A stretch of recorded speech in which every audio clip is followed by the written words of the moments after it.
Tollywood young beauty Sreeleela ఈ పేరు వినగానే గుర్తొచ్చేది పెళ్లి సందడి సినిమా. అదే సినిమాతో హీరోయిన్ గా ఎంట్రీ ఇచ్చిన శ్రీలీల ఎంతో తక్కువ సమయంలోనే ప్రేక్షకుల మనసు దోచేసింది.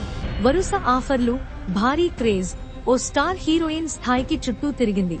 అయితే విజయాల పరంపరలో 4 సినిమాలు ఫ్లాప్ అవడంతో శ్రీలీలకు షాక్ తగిలింది. ఫలితంగా కొద్దికాలం పాటు వెండితెరకు దూరంగా ఉండాల్సి వచ్చింది. కానీ పుష్ప 2 చిత్రంతో మళ్లీ పావు తిరిగింది.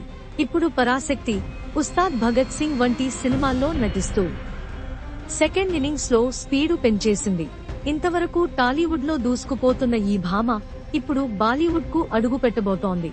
అది కూడా కార్తిక్ ఆర్యన్ సరసన ఆషికీ 3లో హీరోయిన్ గా. ఈ సినిమాతో శ్రీలీల బాలీవుడ్ ఫ్రంట్ లోనూ లైమ్ లైట్ లోకి రాబోతోంది. ఇదిలా ఉండగానే తాజాగా ఓ షాకింగ్ వీడియో సోషల్ మీడియాలో తెగ వైరల్ అవుతోంది. కార్తిక్ ఆర్యన్ తో కలిసి బయటికి వస్తుండగా కొంతమంది అభిమానం పేరిట శ్రీలీలను గట్టిగా లాగేశారు. ఆ క్షణాల్లో ఆమె పూర్తిగా నలిగిపోయింది. జనాల మధ్యలో హడావుడి పరిస్థితి. అక్కడే ఉన్న బాడీగార్డ్ వెంటనే రియాక్ట్ అయ్యి శ్రీలీలను సేఫ్ గా అక్కడి నుంచి తీసుకెళ్లాడు. ఈ వీడియో ఇప్పుడు నెట్టింట్లో దుమారం రేపుతోంది. నెటిజన్లు ఘాటుగా స్పందిస్తున్నారు. ఎంత అభిమానం ఉన్నా ఇలా చేయడం సరికాదు అని ఫైర్ అవుతున్నారు.